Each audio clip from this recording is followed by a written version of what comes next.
मी त्यावेळी भाषण केलेलं गेला, ब गेला, क गेला, ड गेला तरी शरद पवार साहेब नावाचं विद्यापीठ आमच्याकडे आहे. पक्ष नेते ते झाले त्यावेळीच मी त्यांना ऑफर केलेलं की तुम्ही अध्यक्ष व्हा, मी विरोधी पक्ष नेता होतो. त्यावेळी ते म्हटले नाही, मी विरोधी पक्ष नेता होणार आहे. तर मी षण्मुखानंद हॉलमध्येच जाहीर केलं असतं की दादांची इच्छा आहे, दादांना आता अध्यक्ष करा. मी 5 वर्ष पूर्ण केलेत.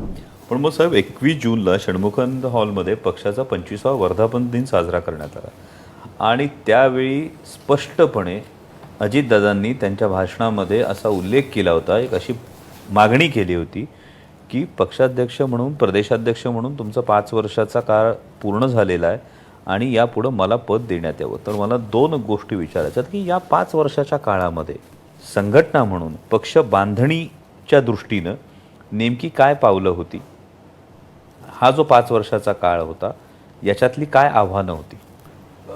एक तर लोक पक्ष सोडून चाललेली होती. 2017-18च्या दरम्यान तर बरीच लोक गेली. रोज एक बातमी यायची. हां, रोज जायचे. आणि पक्ष कार्यालयात बसताना गर्दी रोडावली. बऱ्याच वेळेला मी आणि अजितदादा आणि 4-5 जणच रात्री उशिरा तिकीट वाटपाच्या वेळी बसायचो. त्यामुळं परिस्थिती बिकट होती. असं प्रेडिक्ट होत होतं की 20-22 जणच निवडून येतील राष्ट्रवादीचे. म्हणजे यामध्ये मला एक आठवतं की लोकसभेची निवडणूक झाल्यानंतर एका ज्येष्ठ नेत्यांबरोबर प्रवास करत असताना त्या ज्येष्ठ नेत्यांनी मला अगदी खात्रीलायक सांगितलं होतं की 2019मध्ये आपल्याकडे तिकीट मागण्यासाठी तरी कोणी येईल का, असा एक संभ्रम आहे. आणि मी सगळ्यांना एक फार महत्त्वाची गोष्ट सांगतो. शिवस्वराज्य यात्रेच्या संदर्भात एक बैठक जयंत पाटील साहेबांनी प्रदेशाध्यक्ष असताना रात्री 1:30 वाजता ही शिवाजी मंदिरच्या ऑफिसमध्ये घेऊन तो एक विश्वास दाखवला होता. कार्यकर्ता म्हणून मला वाटतं साहेब की प्रदेशाध्यक्षांनी हा विश्वास दाखवणं, एखाद्या नवीन संकल्पनेला पाठिंबा देणं ही फार महत्त्वाची गोष्ट होती. त्यामुळं सगळे निघालेले पक्ष सोडून. आणि मी त्यावेळी भाषण केलेलं गेला, ब गेला, क गेला, ड गेला तरी शरद पवार साहेब नावाचं विद्यापीठ आमच्याकडे आहे. लोकांचा मोराल वाढवण्यासाठी हे सगळे प्रयत्न आम्ही करत होतो. आपण शिवस्वराज्य यात्रेची कल्पना आपणच पुढाकार घेतला आणि तुम्हीच सगळीकडं आपणच एकत्रित महाराष्ट्रभर फिरलो.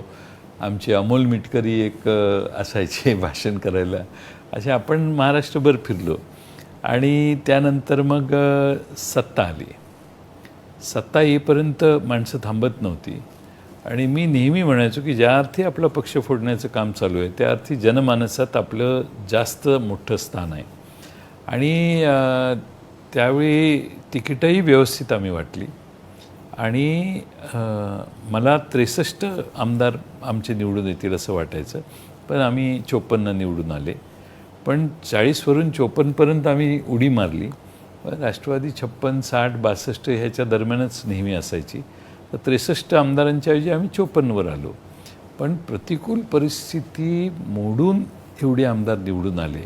आणि काही 8-9 आमदार आमचे बॉर्डर लाईनवर पराभूत झाले. कदाचित काही आमचे आमदार बॉर्डर लाईनवर निवडूनही आले असतील, पण बॉर्डर लाईनवर काही आमदार आमचे पराभूत झाले. त्यानंतर सरकार आलं.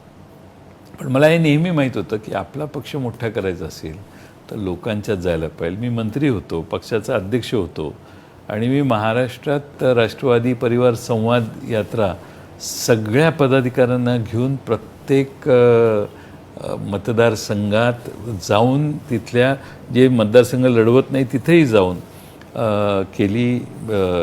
सकाळी उठून इरिगेशनच्या मिटिंग त्या जिल्ह्याच्या घ्यायचो आणि सगळ्या जिल्हाभर फिरायचो आम्ही. फार मोठ्या प्रमाणात राष्ट्रवादी परिवार संवाद यात्रेचं कार्यकर्ते म्हणायचे, सत्ता आहे, काय गरज आहे तुम्हाला यायची. पण कार्यकर्त्यांना भेटून कार्यकर्त्यांचा रॅपो वाढवला. कोविड आलं. कोविडमध्ये एक राष्ट्रवादी पक्ष अभिप्राय म्हणून जवळपास 13-14 लाख लोकांच्याकडून पक्षाच्याबद्दलचे अभिप्राय आपण घेतले. कोविड काळात पुन्हा परिवार संवाद यात्रा केली. परत 1 तास राष्ट्रवादीसारखा उपक्रम केला. म्हणजे मला हे सतत माहीत होतं की आपल्याला प्रचंड ताकद लावली पाहिजे जर पक्ष सर्वात मोठा पक्ष महाराष्ट्रात करायला पाहिजे. आणि मी तुम्हाला खात्रीनं सांगतो की आमचा पक्ष एक असता तर 100% राष्ट्रवादी राज्यातली एक नंबरचा पक्ष झाला असता. या 5 वर्षात 5 वर्ष दादांनी माझे दिवस मोजले, 5 वर्ष 1 महिना, आता मला वाटतं 3-4 महिने झाले असतील. या काळात मी भरपूर पक्षासाठी काम केलं आणि महाराष्ट्रात जवळपास 3-4 वेळा महाराष्ट्रभर दौरे केले आणि आपल्याबरोबर झाला दौरा, त्यानंतर काही दौरे केले, पण कुठल्या नेत्यांना घेऊन नाही केले. मी कार्यकर्त्यांना घेऊन महाराष्ट्रभर फिरत राहिलो. मला मंत्र्यांच्या कामापेक्षा पक्षाचं काम देखील तेवढ्याच वेळाने डिवोट करून मी केलं आणि माझा हा प्रयत्न होता की 2024ला आपला पक्ष मोठा झाला पाहिजे. पण मग ही परिवार संवाद यात्रा जी होती ही खरं तर सरप्राईज होती. म्हणजे ही बऱ्यापैकी राष्ट्रवादीच्या एका वर्किंग पॅटर्नपेक्षा हा वेगळा मुद्दा होता. कारण तोपर्यंत सत्तेत आल्यानंतर अनेक नेते, म्हणजे हे खूप धाडसाचं विधान आहे त्यामुळे अनेक जण नाराजही होतील, पण जी वस्तुस्थितीची कार्यकर्त्यांचं म्हणणं आहे ते मांडणं माझं काम आहे. कार्यकर्त्यांचं म्हणणं असं आहे की अनेक नेते सत्ता आल्यानंतर जिल्ह्यापुरते राहिले. म्हणजे अनेक मंत्र्यांवर सुद्धा हा आक्षेप कार्यकर्त्यांचा आहे की काही मंत्री तर अगदी तालुक्यापुरते झाले. या पार्श्वभूमीवर तुम्ही महाराष्ट्र पिंजून काढताय, याचं प्रतिबिंब त्या दिवशी अजितदादांच्या षण्मुखानंद हॉलच्या भाषणात उमटलं असावं का? माहीत नाही ते का असं बोलले, कारण विरोधी पक्षनेते ते झाले त्यावेळीच मी त्यांना ऑफर केलेलं की तुम्ही अध्यक्ष व्हा, मी विरोधी पक्षनेता होतो. त्यावेळी ते म्हटले नाही, मी विरोधी पक्षनेता होणार आहे, माझा चॉईस तो आहे, अध्यक्षपदात माझा रस नाही. आणि त्यानंतर अचानक ते मला जर बोलले असते की मला अध्यक्ष व्हायचं आहे, तर मी षण्मुखानंद हॉलमध्येच जाहीर केलं असतं की दादांची इच्छा आहे, दादांना आता अध्यक्ष करा. मी 5 वर्ष पूर्ण केलेत. षण्मुखानंद हॉलची मीटिंग झाल्यानंतर मला पवारसाहेबांनी फोन केला. फोनवर सांगितलं मला 25 तारखेला.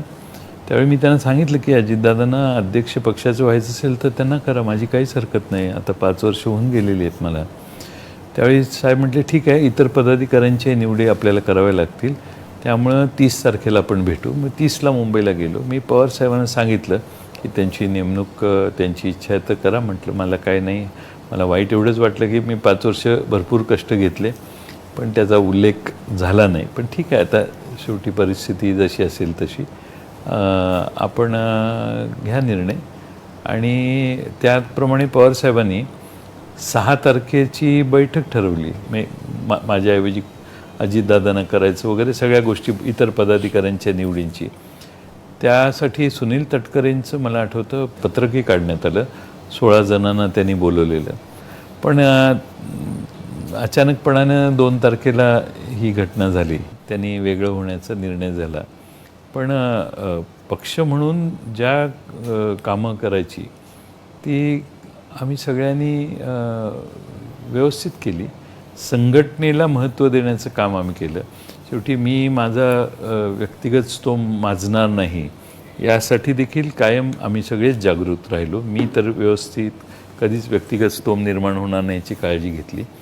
पक्ष चांगला बळकट झाला होता असं मला वाटतं.